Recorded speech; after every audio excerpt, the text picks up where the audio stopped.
Asian গেমসের জন্য জার্মানিতে ক্যাম্প করার অনিশ্চয়তা নিয়েই 18 সদস্যের চূড়ান্ত দল ঘোষণা করল বাংলাদেশ হকি ফেডারেশন। দলে আছেন রাসেল মাহমুদ জিমি, আশরাফুল ইসলাম, আমিরুল ইসলাম রাও। এছাড়া 3 জনকে স্ট্যান্ড বাই হিসেবে রেখেছেন কোচ পিটার গেরহার্ড।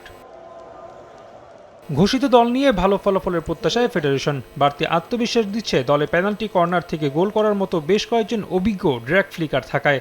আমাদের দলের যে মূল শক্তি সেটা হচ্ছে আপনার ড্রাগ ফ্লিকার।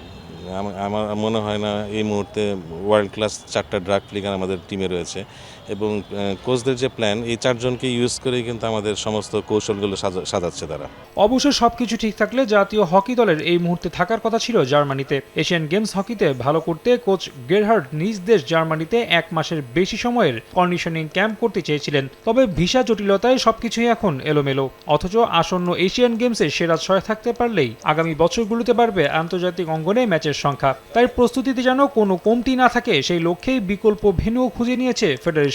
যদি ওই ক্ষেত্রে আমাদের ভিসা না হয়, আমরা আগের থেকে একটা প্ল্যান বি তৈরি করে রেখেছিলাম যাতে আমরা এশিয়ান গেমস যাওয়ার আগে অন্তত 6টা ইন্টারন্যাশনাল ম্যাচ খেলতে পারি এবং সেই লক্ষ্যকে সামনে রেখেই আমরা চায়নার সাথে যোগাযোগ করেছি এবং চায়নার সাথে আমাদের অলরেডি 6টা ম্যাচের শিডিউলও চলে আসছে।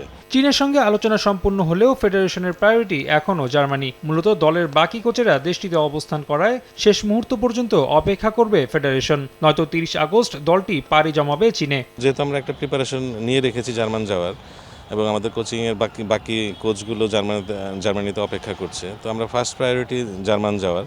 যদি আমরা রবিবারে এই ক্ষেত্রে আমরা ব্যর্থ হই তাহলে আমরা পরবর্তী স্টেপে চলে যাব চায়নাতে। হকিতে এখনও বিশ্বকাপ খেলা হয়নি বাংলাদেশের। তবে আসন্ন এশিয়ান গেমসে সেরা 6 থাকতে পারলেই আগামী বছরগুলোতে বাড়বে আন্তর্জাতিক অঙ্গনে ম্যাচের সংখ্যা। তাতে র্যাঙ্কিংয়ের 29-এ থাকা লাল সবুজ দলের বিশ্বকাপ খেলার সম্ভাবনাও উকি দিচ্ছে। আগামী 18 সেপ্টেম্বর জাপানে শুরু হবে এশিয়ান গেমসের মূল পর্ব, যেখানে বাংলাদেশ খেলবে স্বাগতিক জাপান, ভারত, দক্ষিণ কোরিয়া, শ্রীলঙ্কা ও ইন্দোনেশিয়ার বিপক্ষে। এই পর্বে সেরা 2 দল উঠবে সেমিফাইনালে, বাকিরা খেলবে স্থান নির্ধারণী ম্যাচ। রাফি আমিন, সময় সংবাদ, ঢাকা।